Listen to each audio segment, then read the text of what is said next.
What's going on, guys? Welcome back to George's channel.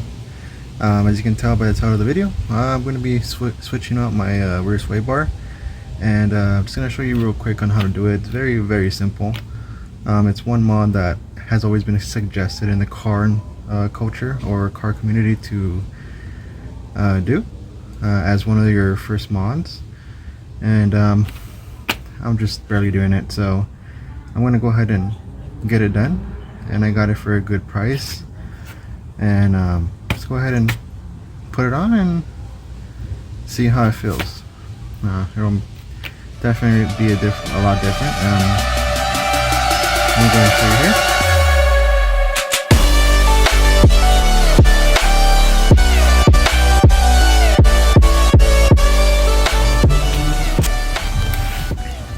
So this is a rear sway bar that I picked up. It's a JBR one.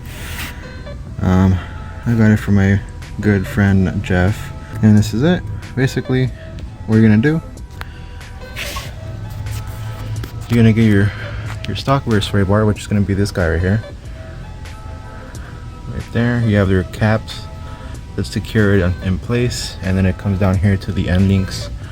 You're gonna just remove this bolt right here, and then that one and that one. And it's gonna be the same process on the other side. Let me go ahead and let you know what size these are. Give me 1 second. Alright, so these guys right here are going to be a 17, and then the two bolts on the back side is going to be a 14. Now what I'm going to do is I'm most likely going to remove this one first, and I might need a hex key right here. I'll figure it out right now, because I've done these before. Some need them, some don't. Like I mentioned, this is a fairly easy process. I recommend you keep these stock parts somewhere in a bin, because you never know when you will want to, one day stock it out and move on to the next platform. So I would recommend to keep your stock stuff, because then you'll be looking forever for it. Something you might not even find it and you'll lose money.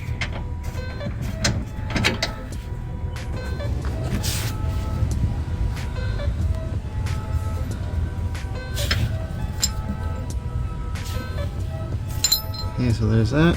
This side is now loose. Now I gotta do the other side and then finish taking these off, and the new one should go right in. So I have these on now.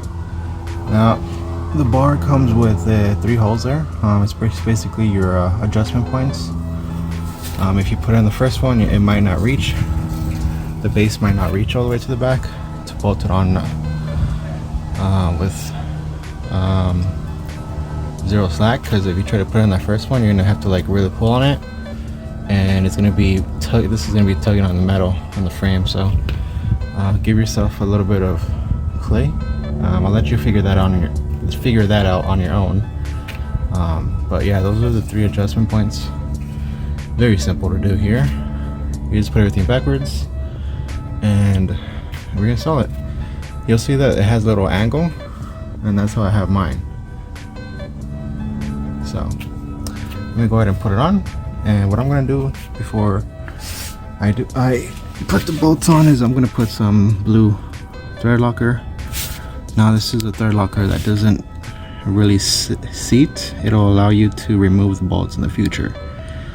As you can see, my stock ones had thread locker in the past. So yeah. Now these are the guys that you're gonna want to keep. Don't lose these puppies.